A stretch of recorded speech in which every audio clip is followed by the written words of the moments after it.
문학책 146쪽이요. 146쪽. 자, 여기서는 우리가 고전소설의 연장선이라고 생각하시면 되는데, 우리가 고전소설의 기본적인 특성이 드러나는 이제 작품이 아니긴 하는데, 다시 한번 고전소설에 대해서 이제 상기를 시켜봅시다. 고전소설, 현대소설 이렇게 나뉘지잖아요. 그치? 이 나누는 기준은 언제라 그랬죠? 갑신정년. 1950년 이후. 갑신정년이 아니라 가보게요. 가보게가 언제? 1928년. 30년? 50년? 1894년이에요. 그래서 1894년을 기점으로 그 전에 지어진 소설을 고전소설, 그 이후에 이제 쓰여진 소설을 이제 현대소설이라고 보시면 돼요. 근데 갑자기 고전소설 삥 하면서 현대소설 되지는 않을 거 아니야. 그 과도기적인 게 있을 거 아니에요. 그때 이제 보통 일제강점기 때 쓰여진 게 신소설이라 하거든요.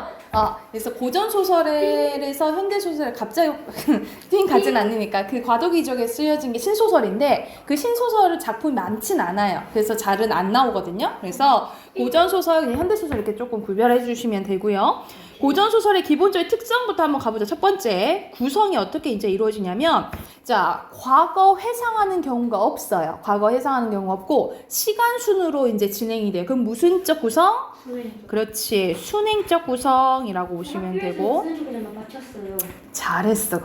저희 편집부터 굿자. 그리고 같은 말로 순행적, 평면적 구성이에요. 평면적 구성. 그리고 한 인물, 주인공 인물이 태어났을 때부터 죽을 때까지 다루는 경우가 있어요. 다 그런 건 아니지만 그것을 뭐라고 하냐면 일대기적 구성이라고. 김영호 맞아요. 따라했어요. 일대기적 구성. 작전이거든요. 아, 진짜요? 바꿨어요 다시. 또 이제 배운 거를 이제 써먹기 시작하고 막 보람이 있네. 그리고 김영호 아무 말도 안 했어요. 시작할 때. 그리고 두 번째, 사건 봐볼게요. 사건이 우리가 지금 쓰여진, 우리가 보통 드라마나 영화나 이 스토리가 탄탄해야지 이제 재밌다고 생각을 하잖아요. 그쵸? 근데 예전에는 그런 게 조금 떨어져요. 그러니까 개연성이 조금 떨어진다라고 보면 돼. 그래서 예를 들어서 헤어진 연인이야. 근데 갑자기 길 가다 마주쳐버리고 막 이런 경우가 있어요. 그러니까 그런 식으로 해서 우연적으로 일어나는 경우가 많다라고 보시면 되고, 그리고 대표적인 아니요, 대표적인 쪽으로 예를 들어서 우리가 홍길동전 대표적인 고전소설인데 최초 한글 소설이거든요. 이게 우리가 홍길동 생각하면 우리 동해번쩍 서해번쩍 한다 하잖아. 그리고 분신술을 쓰잖아요. 그래서 막 8명의 홍길동이 팔도에 잡히잖아. 그치? 그건 말도 안 되는 이야기지. 그치? 그래서 비현실적이에요. 비현실적은 또 같은 말로 뭐라 할까? 몰라. 역수면적도 몰라 이제. 자기적, 주기적, 정기적. 전기적이라고 해요. 전기적 요소가 쓰였다라고 하면은 비현실적인 말도 안 되는 이야기가 있냐라고 물어보는 거라고 생각을 하시면 돼요. 자, 그리고 세 번째, 인물의 특성입니다. 인물은 한번 착한 놈은 착하고 나쁜 놈은 나빠요. 그래서 그런 인물 성격이 변화가 없어요. 성격 변화가 없는 경우가 많은데, 그걸 인물을 반성. 요 앞에서 나왔어요. 같은 말이에요. 평면적 인물이라고 해요. 그러면 반대는 만약 성격 변화가 있으면 무슨 인물일까? 입체적 인물. 그렇지. 그리고 우리 효녀 하면 누가 생각나? 효녀. 예빈이? 아니요. 변호사. 아는데. 왜 발끈하는데? 그런 수도 있어. 효녀 하면은 얘가 아무리 봐도 효나같이 생겼어. 너도 효녀같이 생기지 않았어. 어쩌라고? 효녀 하면 심청이, 또 열녀 하면은 춘향이가 떠오르는 것처럼 어떤 사회 계층을 몽순이 언니. 재밌다. 대표하는 인물이 있는데, 그런 인물을 전형적이라고 해요. 어떤 이제 틀이 이제 정해져 있는 거지. 전형적의 반대는 뭐라고 생각하시면 되냐면, 전형적의 반대는 개성적이라고 기억하시면 돼요. 현대소설의 인물들은 거의 개성적이에요. 전형적의 반대라고 생각을 하시면 되고, 그리고 네 번째, 주제나 이제 결말에 대해서 얘기를 하면 다 그런 건 하지만 거의 해피엔딩. 행복한 결말이에요. 행복한 결말이고. 그리고 여러분 뭐 흥분을부 생각하면, 착한 애들은 복 받고, 나쁜 애들은 벌 받잖아요. 그쵸? 그래서 사자성어로 뭐라고 할까? 그러게요. 선을 권하고, 악을 징벌한다. 라고 해서, 권선징악이라고 해요. 선을 권하고, 악을 징벌한다. 그리고 내가 한 대로 거두는 걸, 그걸 뭐라 하냐면 인과응보라고 보시면 되면 인과응보. 내가 한 만큼 이제 결과가 나온 거다라고 생각을 하시면 돼요. 그리고 5번째 시점입니다.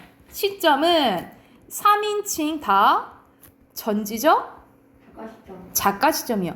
전지적 작가 시점의 특징은 뭐예요? 서술자 이렇게. 서술자, 그렇지. 서술자가 모든 상황에 대해서 알아요. 그래서 서술자가 개입하는 경우가 있어요. 그러니까 예를 들어서 아까 전에 뭐 심청이가 나오는데 심청이가 아버지를 위해서 자기의 몸을 바치잖아. 인당수 물에 떨어지는데 이게 너무 불쌍한 거야. 그래서 예를 들어서 심청이 불쌍한지고 막 이런 식으로 서술자가 개입하는 경우가 있어요. 그 개입하는 경우를 뭐라 하냐면 편집자적 논평이라고 해요. 같은 말로 뭐라 한다고? 편집자적 논평이라고 해요. 이거는 꼭 알아두세요. 편집자적 논평. 그래서 가끔 가다 이제 모의고사 문제에서 어떤 문제가 나오냐면 이 편집자적 논평이 쓰였는지 여러분이 작품을 보고 그 부분을 찾을 줄 알아야 돼요. 그런 이제 문제들이 나와요. 여기까지 됐을까요? 네. 자, 그러면 오늘 볼 작품은 박지원의 양반전이라는 작품인데 말 그대로 뭐에 대해서 얘기하겠어요? 양반에 대해서 얘기해. 근데 희한하게도 이 박지원은 양반인데 양반에 대해서 비판하는 이제 소설이라고 보시면 돼요. 그래서 이거는 이제 대표적인 한문 소설이고 한문 소설인데 이제 번역한 거라고 보시면 되겠죠? 그리고 어떤 사상이 반영되어 있냐면 이 박지원은 중국에서 조선 후기 때 중국에서 실학이 이제 들어오는데 실학은 뭐라고 생각하시면 되냐면 우리가 실생활에 먼저 필요한 것을 먼저 하고 그 다음에 예법이나 이런 걸 지켜야 된다라고 보시면 돼요. 근데 양반들은 뭐가 더 우선인 거야? 예법, 형식 이런 것들이 우선인 거야. 그래서 이런 것들 뭐 형식, 예법 그리고 명분 이런 것만 중요시하는 이 양반들을 비판하는 이제 내용이라고 생각하시면 돼요. 한번 봐볼게요. 양반이라 선비를 높여서 부르는 말인데 강원도 정선군의 구체적인 이제 공간적 배경이 나오네요. 강원도 정선군에 한 양반이 살고 있었대요. 이 양반은 어질고 글읽기를 좋아해서 군수가 새로 부임할 때마다 몸소 그 집을 찾아가서 인사를 드렸대.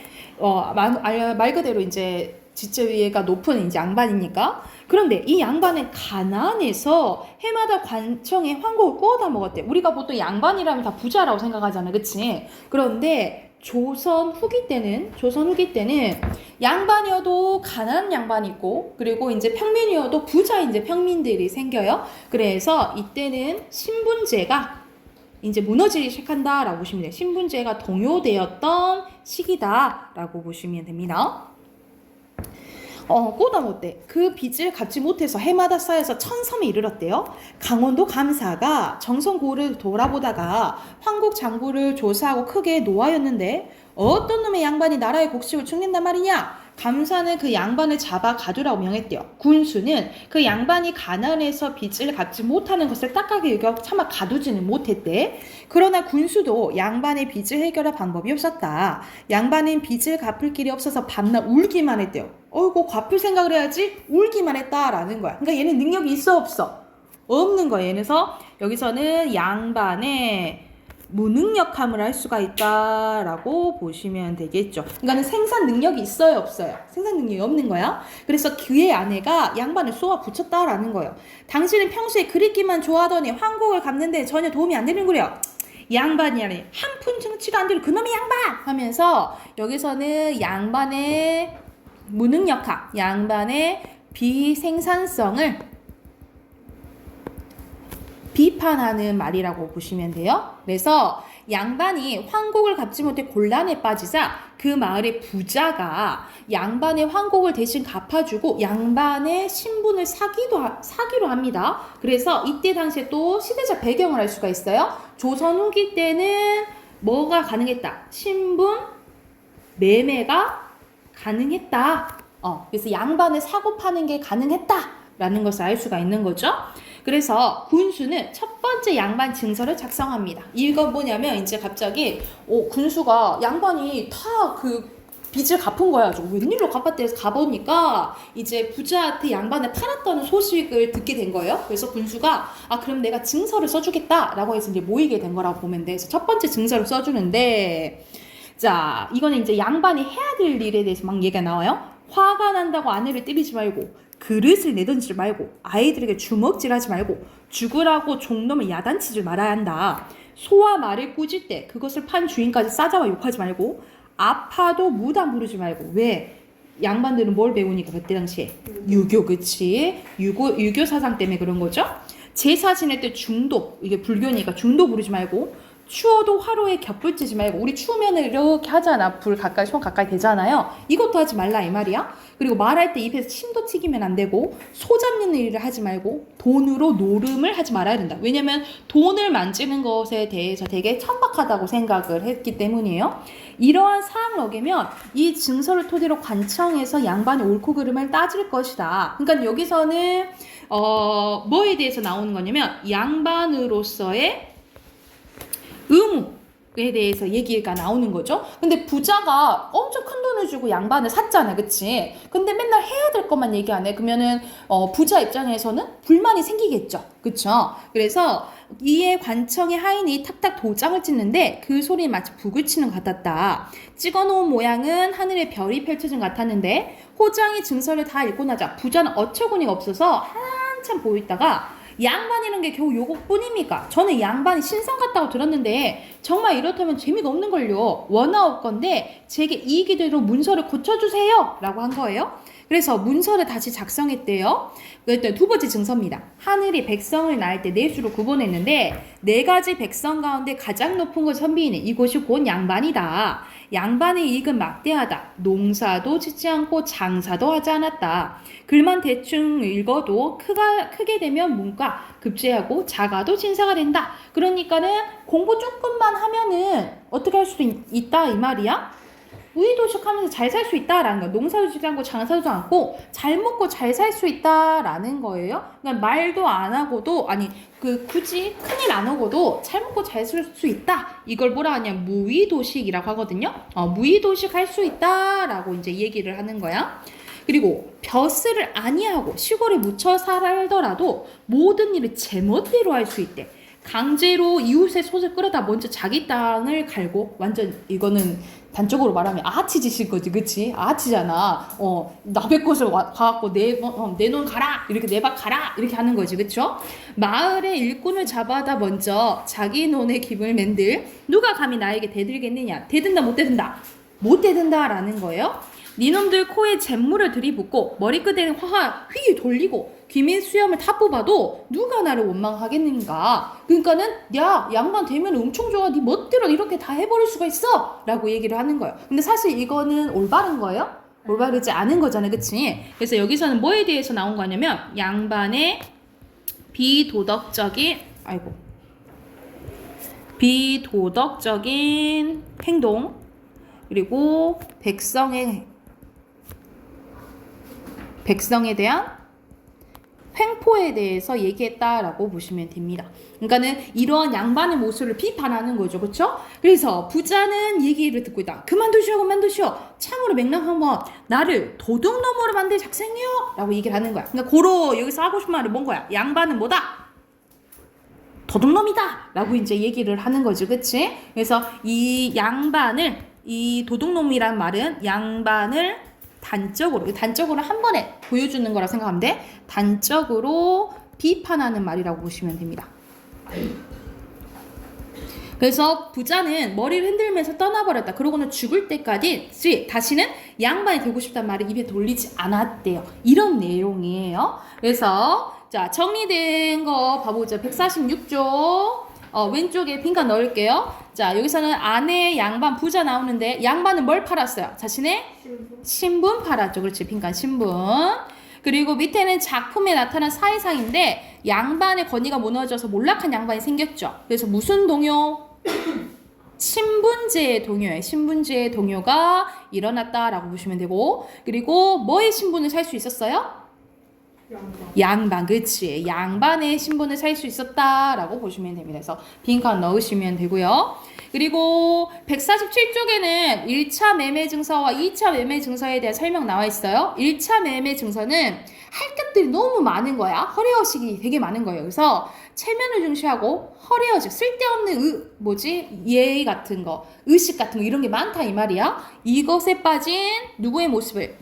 양반의 모습을 풍자한 거고요. 그럼 풍자는 뭐야? 약간 비꼬면서 비판하는 거지, 그치? 그리고 2차 매매 증서는 자, 양반들만의 빈칸은 특권이요. 특권을 남용하고 백성에게 부리는 횡포를 비판했다라고 보시면 됩니다. 자, 그리고 양반의 횡포를 단적으로 얘기해 준 건 뭐예요? 도둑놈이죠. 빈칸 다 채웠으면 바로 문제 풀게요. 147, 148, 150쪽 문제 푸세요. 150쪽까지.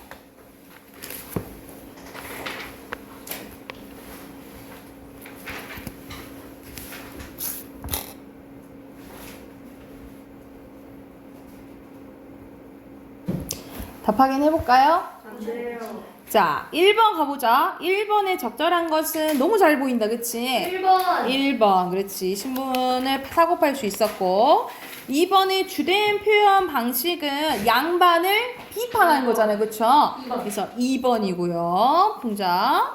그리고 가와 나에 대한 설명으로 적절한 거네요. 여기서는 5번. 오케이, 5번이죠. 그래서 안 한다고, 이제 양반 안 한다 그랬지, 그치? 그리고 4번에 양반의 태도는 여기서는 지 멋대로 하는 거야. 자기 마음대로 하는 것을 여기서 뭐라 하냐면, 안하무인이라고 합니다. 안하무인은 맞았다. 여기서 안은 우리가 눈 안자야. 그래서 안과라고 하잖아. 밑에 사람이 없다라는 거죠. 사람 의식 안 하고 마음대로 할 때 안하무인이라고 해요. 그리고 동문서답은 뭐야? 동문서다. 예를 들어서 내가 A에 대해서 물어봤는데 B에 대해서 답할 때, 그러니까는 답을 제대로 하지 않을 때, 이사 딴소리 할 때 쓰는 거고, 중마고우는 친구. 그렇지, 어렸을 때부터 친구 얘기하는 거예요. 진퇴양나는 나아갈 퇴 물러나는 거죠. 나아갈 수도 없고. 물러날 수도 없을 그런 상황. 이심전심, 너의 마음이 곧 나의 마음 통할 때라고 안 얘기하시면 통하겠네요. 돼요. 쌤이랑 이심전심이 절대 안 일어나겠네요. 네, 알겠어요. 사실 동문서다가 잘 일어난 것 같습니다. 자, 1번에 자, 순서대로 사다리 타면 디귿,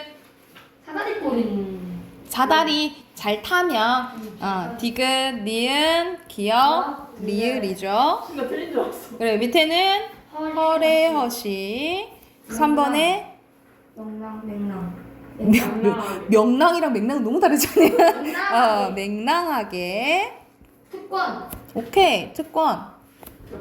그리고 겹붓. 아니, 겹불. get불. 자, 선생님 좀 프린트 독서 갈게요. 독서 3대이 풀어야 되죠. 3. 10.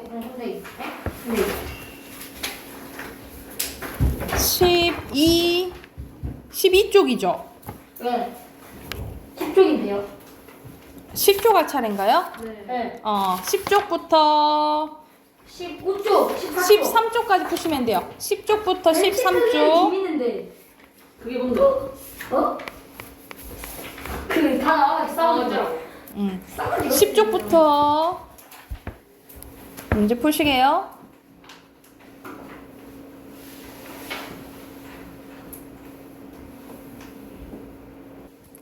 같이 한번 봐볼게요. 10쪽 보면은 자, 여기서는 항상 중심 문장이랑 이제 핵심어 확인하는 게 옆에 나오잖아요. 그죠? 첫 번째 문단부터 봐보면 레오나르도 다빈치의 대표적인 작품인 최후의 만찬은 예수가 십자가를 못 박기 전에 이제 12제자들과 함께 마지막 식사 시간을 그린 이제 벽화죠. 이 작품은 밀라노 산타마리아 델레 그라치 수동 식당에 자리 잡고 있는데 프랑스의 밀라노 침공으로 인해 완성되지 못한 상태에서부터 손상이 시작이 됐대요. 이후 수도원이 식당에서 주방으로 가는 문을 만들면서 예수의 발 부분이 크게 손상되었고 많은 화가들이 복원하려고 했는데 아직 복원되지 못한 상황이래요. 그래서 여기서는 이 최후의 만찬이 손상되기 시작했다라는 내용이에요. 그래서 여기가 중심 문장이고요. 핵심어는 작품 뭐예요?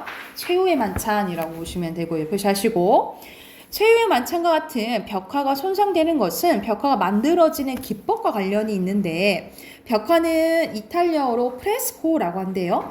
프레스코를 그리기 위해서는 작품을 그릴 벽을 깔끔하게 다듬고 석회를 발라야 하는데 벽에 바른 석회는 금방 굳어버리기 때문에 그리는 속도에 맞춰서 그날 그릴 부분에만 석화를 바르게 된대요.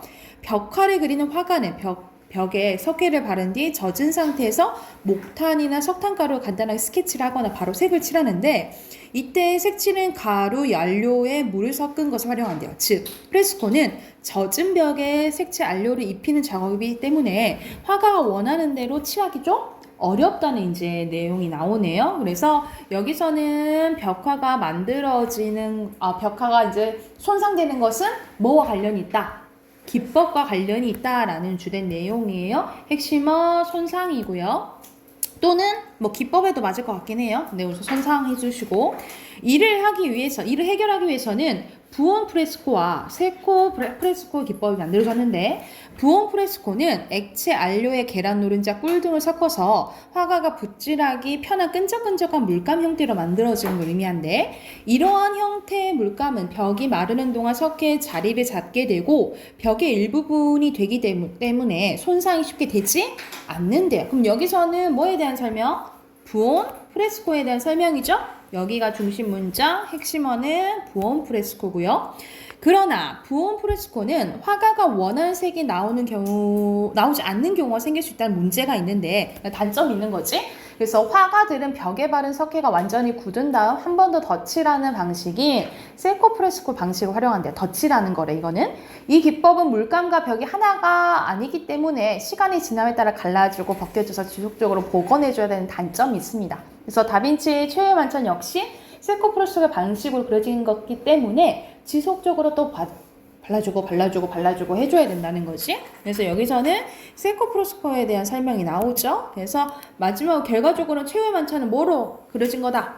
세코 프레스코 방식으로 그려졌다라는 내용이에요. 그래서 핵심어는 세코 프레스코라고 보시면 됩니다. 자, 그러면은 벽화를 이탈리아어로 뭐라고 한대요? 프레스코. 그리고 2번에 중심문은 같이 했죠? 1번이고요. 그리고 덧칠하는 것은 세코 프레스코라고 했죠. 자, 4번에 알 수 없는 것은 프레예요.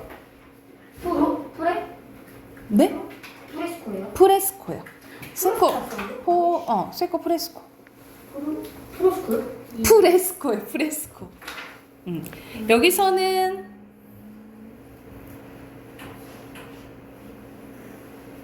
알 수 없는 거는? 아니나?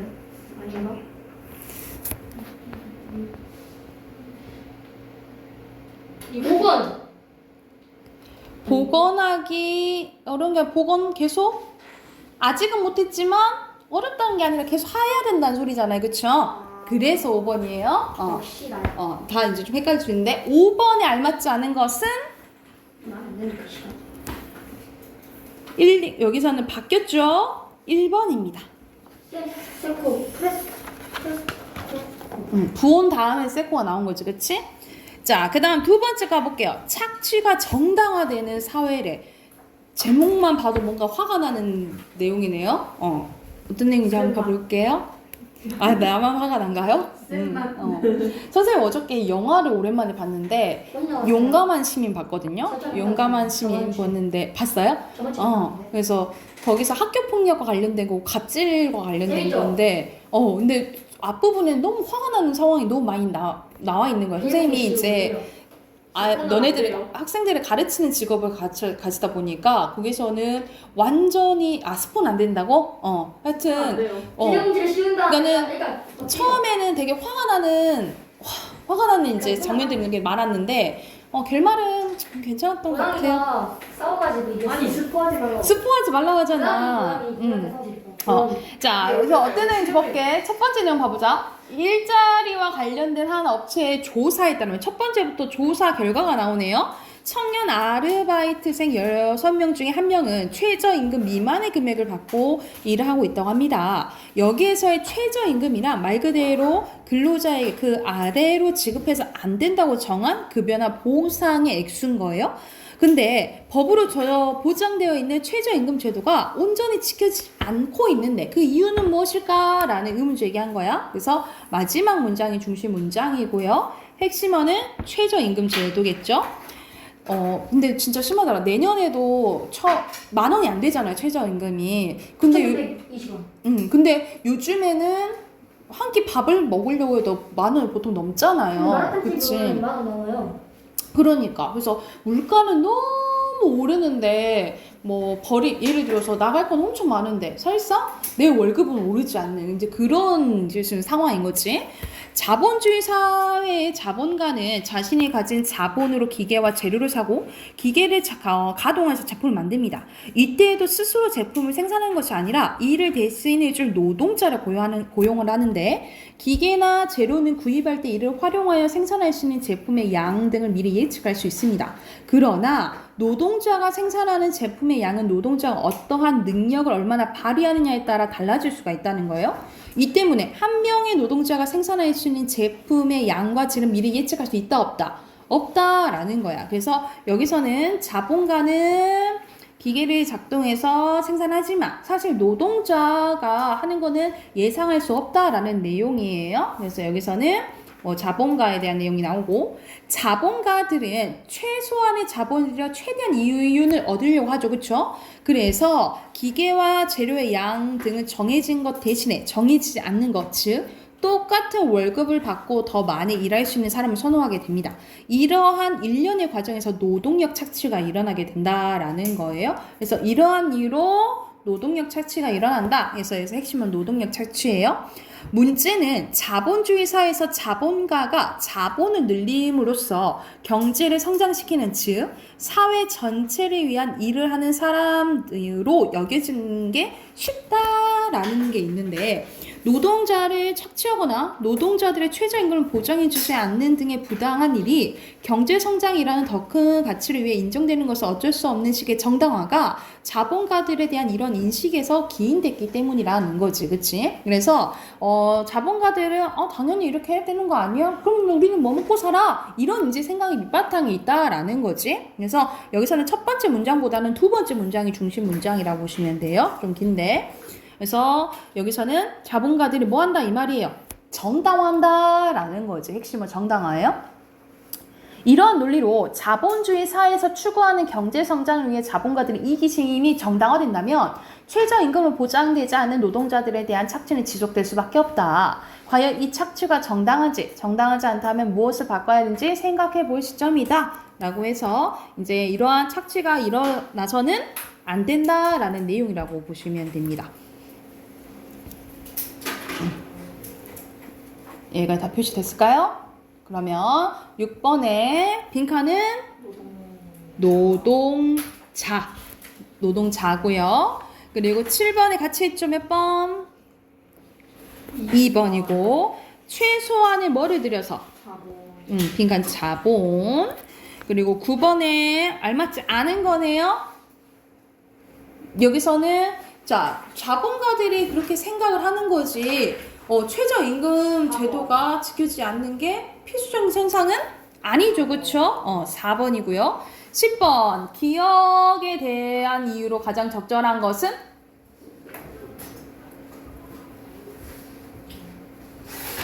자본가들은 경제성장을 위해서 한다고 생각했다 했잖아. 그치? 그럼 가장 적절한 건 5번이 되겠죠?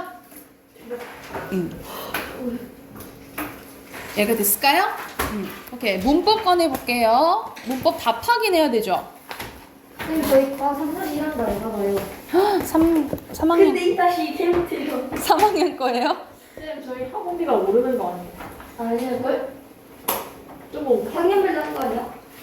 여러분 답하긴 해야 되는데 21쪽부터 맞을까요? 네. 21쪽부터 답하긴?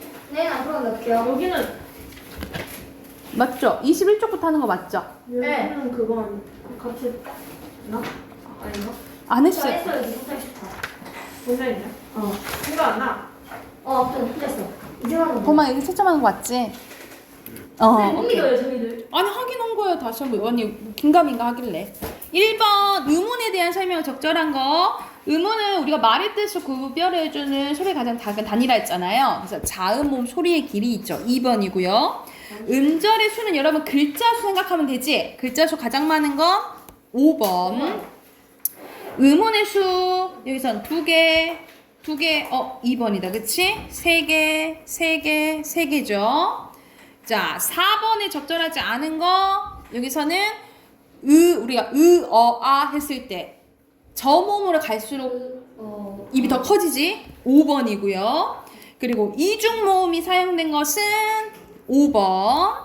혀가 높이 있는 거 고모음 얘기하는 거잖아요. 1번. 그렇지.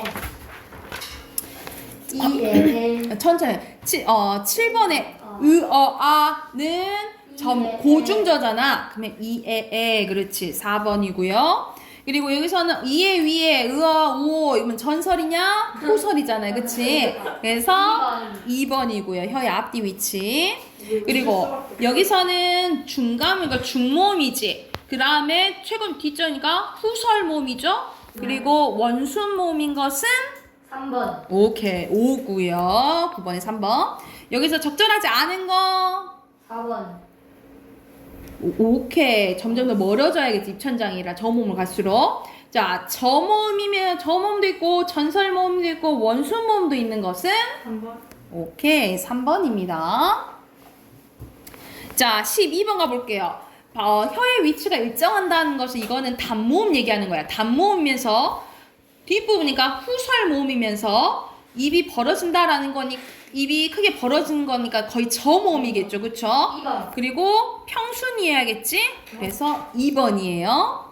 그리고 여러분 모음 앞에 있는 이응은 소리가 있어 없어? 없어. 없어. 그치? 그래서 플러스 이건 이인 거야. 플러스 이. 그래서 여기서 알맞지 않은 것은 여기서는 5번 원순 모음 없죠. 그리고 14번 갑니다. 딸기 우유네. 여기서 알맞지 않은 것은 여기서는 모음 같은 경우에 유가 쓰인 거잖아요. 그치? 알맞지 않은 것은 4번이죠. 원순 모음 있지? 그리고 여기서는 길게 발음해야 되는 건 3번. 오케이. 말이 많네. 사람 말이 길게 발음하죠. 15번에 3번이에요. 말이 많았어. 너도 한잖아. 자, 오늘 우리가 모음 했어. 우리가 모음은 단모음 10개 외우면 된다 했죠. 이에, 위에, 으와, 우. 그래서 또 이에, 위, 외, 우. 발음을 정확히 해야지. 이러면 안 된다고. 그런 적 없어요, 쌤. 쌤이 했네. 확실히 해야지. 자, 자음. 오늘 자음 할 거예요. 오늘 할 거 많아. 오늘 집중해야 돼. 자, 집중해서 봐. 자, 자음은 총 19개예요. 몇 개? 19개. 근데 이 19개를 외울 거야. 외울 건데, 자, 아까 전에 우리 앞에서 단모음을 나누는 기준은 3가지라 했잖아요. 혀의 앞뒤 위치, 입술 모양, 혀의 높낮이. 그치? 근데 자음을 나누는 기준은 4가지예요. 몇 가지? 네. 4가지. 자, 첫 번째입니다. 이게 기준이야. 잘 봐. 소리 나는 위치입니다. 첫 번째 기준은 뭐야? 소리 나는 위치예요. 그래서 같은 말로 조음 위치예요. 같은 말로 써놔. 같은 말로 뭘 한다고? 조음 위치예요. 첫 번째 소리 나는 위치인데 소리 나는 위치에 따라서 5가지로 나뉘어집니다. 소리 나는 위치에서 몇 가지로 나뉘어져? 5가지. 첫 번째, 자, 우리 입 단면을 기억해야 돼요. 단면. 우리가 가장 이렇게 단면으로 입술이 붙어 있잖아요. 그치? 우리가 태어났을 때부터 하는 게 맘, 엄마 이렇게 이거부터 하잖아. 그치? 그래서 미음, 비읍게 아니야? 생각하시면 돼요. 그래서 미음, 비읍계열, 미음, 비읍, 쌍비음, 피읍을 뭐라 하냐면 입술 소리라고 해요. 뭐라 한다고? 입술 소리. 입술 소리 그래서 4개가 있어요. 4개. 자, 그 다음에 우리가 나 해보면 여러분 나 해보면 나 해봐. 나 하면 나. 순간적으로 혀 끝이랑 윗잇몸이 닿아요. 그치? 나. 그치? 나. 그래서 나. 니은 계열을 생각하시면 돼요. 그래서 니은, 나. 디귿, 쌍디귿, 티읕, 쌍디귿 따 리을, 시옷, 리을을 나. 뭐라고 하냐면 싸, 나, 라, 다나. 그럼 잇몸 소리. 여기서는 여기서는 왜 리을이 2개 있냐? 네? 쌤 그거 티읕이에요. 티읕. 하는 티읕. 그래서 여기서는 잇몸 소리. 위에가 티읕이네. 위에가 그래요? 잘못 나온 거 아니야? 잘못 나온 것 같아. 그래서 여기서 보면 이걸로 고칠까? 선생님 이걸로 고칠게. 그래서 이걸 잇몸 소리고 잇몸 소리가 가장 많아요. 7가지예요. 그래서 나머지 것들을 외우고 나머지가 잇몸 소리라 생각하시면 되겠죠? 그래서 이걸 외울 때는 그냥 순서대로 니은계를 생각하면 돼. 니은, 디귿, 티읕, 쌍디귿, 리을 이렇게 되겠죠? 그리고 플러스로 시옷 이렇게 해서 기억을 하시면 돼요. 이렇게 해서 잇몸 소리고 그리고 우리가 혀끝으로 입천장을 대보면 딱딱한 데가 있고 뒤로 가면은 말랑말랑한 데가 있잖아요. 그쵸? 이 딱딱한 데를 뭐라고 하냐면 여기 가운데 딱딱한 데를 뭐라고 하냐면 센 입천장 소리라고 해요. 센 입천장 소리는 지읒 계열 생각하시면 됩니다. 센 입천장 소리는 지읒 계열이에요. 그래서 여기서 한 3가지가 있어. 지읒, 쌍지읒, 치읒. 그리고 뒤에 말랑말랑한 데 있죠? 이 말랑말랑한 데를 여린 입천장이라고. 여린 입천장 소리는 기역과 이응 계열이라고 보시면 됩니다. 그래서 기역, 쌍기역, 키읔, 이응 4가지가 있고요. 그리고 마지막 목청 소리가 있는데 목청 소리는 히읗 1가지가 있어요. 그래서 목청 소리라고 보시면 되겠죠. 그래서 자, 첫 번째 기준이야. 이게 기준이야. 이걸 기반으로 외워야 돼. 자, 첫 번째 기준은 소리 나는 위치예요. 소리 나는 위치에 따라서 몇 가지로 나뉘어져? 5가지로 나뉘어지는 거야. 가장 먼저 입술 소리, 잇몸 소리, 센 입천장, 여린 입천장, 목청이에요. 순서대로. 다시 한번 입술 소리, 잇몸 소리, 센 입천장, 여린 입천장, 목청이라고요. 여기가 됐을까요? 그래서 4개, 7개, 3개, 4개, 1개야. 이게 이제 기준이고요. 자, 두 번째 기준으로 가볼게요. 25쪽이에요. 두 번째 기준은 목청의 울림 유무입니다. 여러분, 목을 잡고 하면은 울려요. 여러분 해봐. 하면 울려요. 그치? 그래서 모든 모음 있죠? 모든 모음은 울림 소리예요. 다 울려요. 목청이 울려요. 모든 모음은 뭐야? 울림 소리야. 근데 자음은 모든 우는 게 울림 소리가 아니에요. 뭐만 울림 소리냐? 노란 양말. 이 4가지만, 이 노란 양말 4가지만 울림 소리예요. 이 노란 양말 이렇게 보시면 되겠죠? 이 노란 양말 4가지만 울림 소리. 나머지는 무슨 소리? 안 울림 소리야. 그래서 여러분 간 하면은 원래 목을 잡고 각 해봐요. 각. 목을 잡고 간. 뭐가 더 울려요? 각이 더 울려요? 각이요, 간. 각. 랄. 달. 그래서 원래 기역은 안 울림 소리, 니은은 울림 소리 이렇게 생각을 하시면 돼요. 두 번째입니다. 두 번째는 목청이 울림 유무야. 그래서 울리면 울림 소리, 안 울리면 안 울림 소리야. 그 울림 소리는 뭐가 있다고? 네? 노란 양말. 노란 양말. 자, 넘겨보세요. 뿌리고 가셔야 할 것 같은데요. 26쪽 괜찮아요.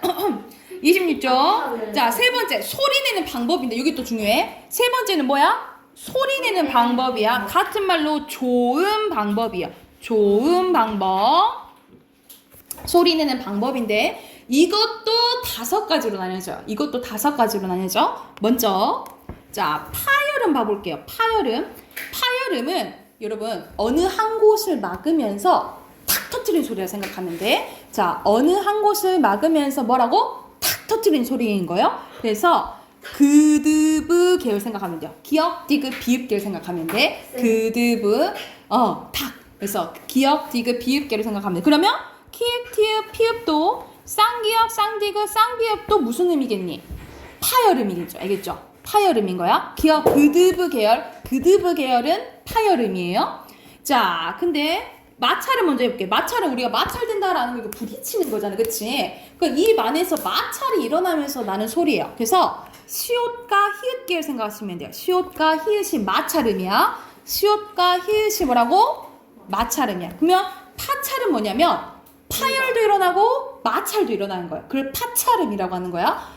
파열도 일어나고 마찰도 일어나는 거야. 이거는 지읒 계열이에요. 그래서 이 지읒 계열은 뭐라고? 얘네들은 왕따. 얘네들만 센 입천장 소리고 얘네들만 파찰음이에요. 아셨죠? 지읒만 이 계열만 왕따라고 얘네들만 뭐 센 입천장 소리고 얘네들만 무슨 음? 파찰음이라고 이해가 됐을까요?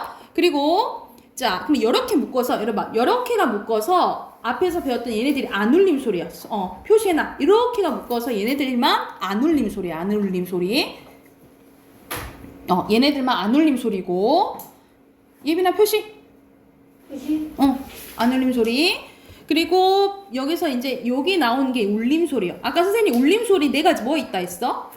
노란 양말 있다 했지, 그치? 이게 이제 나뉘어지는 거야. 자, 비음입니다. 비는 코비자예요. 코가 울리는 거야. 코가 울리는 거. 그래서 이응, 미음, 니은. 어머니 외우시면 돼요. 어머니, 어머니. 이 이응, 미음, 니은이 코비. 콧소리예요, 콧소리. 그래서 여러분이 코를 잡고 앙 하면은 울릴 거예요. 앙 하면은 코가 울려요. 코가 울려요. 이게 비음이야. 어머니 외우시면 되고. 그리고 자, 혀 끝에서 양쪽으로 공기가 나오면서 흐르는 소리라 해서 흐름 소리, 유음이에요. 흐를 유자야. 이건 리을밖에 없어요. 리을밖에 없어서 여러분 울림 소리는 뭐가 있는데 비음과 유음이 있는 거야. 그래서 비음은 어머니 외우시면 되고 어머니. 유음 하나밖에 없죠? 리을. 그래서 이 노란 양말 울림 소리가 쓰이면 우리가 시에서도 자주 나오는데 밝고 경쾌한 소리가 난다라고 보시면 돼요. 랄라랄라랄라 해서 밝고 경쾌한 소리가 난다라고 생각을 하시면 돼요. 아셨죠? 느낌이 그렇잖아. 그렇게 외우시라고. 그러잖아. 자, 마지막입니다. 마지막 28조까지 28조. 28조. 네 번째입니다. 네 번째는 소리의 세기예요. 소리의 세기야. 소리의 세기. 자, 소리의 세기에 따라서 강도가 점점점 세진다라고 보시면 돼요. 순서대로 예사소리, 된소리, 거센소리예요. 이렇게 점점 세진다라고 생각하시면 돼요. 예사소리, 된소리, 거센소리인데 예사소리는 부드러운 소리예요. 부드러운 소리여서 선생님은 이렇게 외웠어요. 바다사자가 바다사자가 이렇게 외우시면 돼요. 바다사자가 여러분 이제 나름대로 외우시면 되는데 선생님은 바다사자가 이렇게 외웠어요. 예사소리는 뭐가 있어? 바다사자가. 그러면 된소리는 쌍자음이라 생각하면 돼. 된소리는 강한 소리요? 그러면 쌍자음 생각하면 되겠죠. 쌍자음. 그리고 거센 소리는 거친 소리야. 그래서 네 가지가 있어요. 피읍, 티읕, 시옷 계열은 없어요. 치읓, 키읔 이렇게 있어. 그래서 예사소리, 된소리, 거센소리 순이에요. 바다사자가 이렇게 외우시고 예사소리, 된소리, 거센소리 이렇게 생각을 하시면 됩니다. 그러면 자음 끝. 그게 정리된 게 29쪽이에요. 29쪽 봐봐. 29쪽 이 정리한 표가 이 표예요. 그래서 이 표를 외우셔야 돼요. 이 표. 그래서 이 문제풀이 다 끝나고 자음, 단모음 체계 표랑 자음 체계 이 표랑 시험 볼 거예요. 이 빈칸은 다 비어 있어요. 맨날 시험 보는데. 언제요? 빈칸은 다음 주에 볼까요? 아니요. 다음 주에 볼게요. 다음 주. 아니요, 다다음 주는 시험 대비 들어가요. 그래서 다음 주에 볼 거예요. 다음 주 일요일. 다음 주 일요일 날 볼게요. 아셨죠? 그래서 여기서는 자 봐봐. 첫 번째 기준 뭐였어? 다시 한번 복습하자. 소리 나는 위치였어요. 그치? 소리 나는 위치에 따라 5가지. 입술 소리, 잇몸 소리, 센 입천장, 열이 입천장, 목정 소리 나뉘어지고요. 두 번째, 소리 3개예요. 소리 3개에 따라 예사 소리, 된 소리, 거센 소리 나뉘어져요. 그리고 소리 내는 방법 5가지죠. 파열음, 파찰음, 마찰음, 비음, 유음이에요. 됐나요? 그리고 목청, 율림, 유무에 따라 안울림, 올림 이렇게 나뉘어진 거예요. 이해됐을까요? 그래서 이 표가 머릿속에 있으면 여러분 예를 들어서 디귿이 무슨 소리니? 라고 물어봤을 때 디귿은요 잇몸 소리면서요 예사 소리면서요 파열음이면서요 안울림 소리요 이렇게 나와야 되는 거야. 그 예를 들어서 히읗은 무슨 소리니? 했을 때 히읗은 목청 소리면서요 마찰음이면서요 안울림 소리요 이렇게 나와야 되는 거고. 잘 못해요. 할 수 있어요. 미음 해볼까? 미음은 입술 소리면서 울림 소리면서 비음이요. 이렇게 나와야 된다는 알아요. 거죠. 그쵸? 알아요. 그러니까는 이 표를 알아요. 외우셔야지 바로 하실 수 있어요. 안할 거야 이거. 예빈아, 이거 해야 돼. 이게 기본이어서 이거 다음에 음운의 변동 했을 때 너 왔을 때 음운 변동 했었잖아. 네. 근데 이게 기본이 돼야지 음운의 변동도 할 수 있는 거야. 그러니까 너 어려웠던 거야. 이게 기본이 돼야 돼요. 여기서 이게 기본이 돼야 돼. 이거 계속 선생님 계속 반복할 거야. 지금 처음이어서 그렇지 익숙해지면 금방 어떤 일인지 알 거예요. 그래서 선생님이 이렇게 나오는 것처럼 계속해서 반복해줘야 돼. 아셨죠? 그러면 앞에서부터 문제 풀어볼게요. 24쪽부터 해야 되잖아요. 24쪽부터 29쪽까지 문제 풀어볼게요. 문제 지금 쭉 풀어보세요. 시간이 늘어나는데.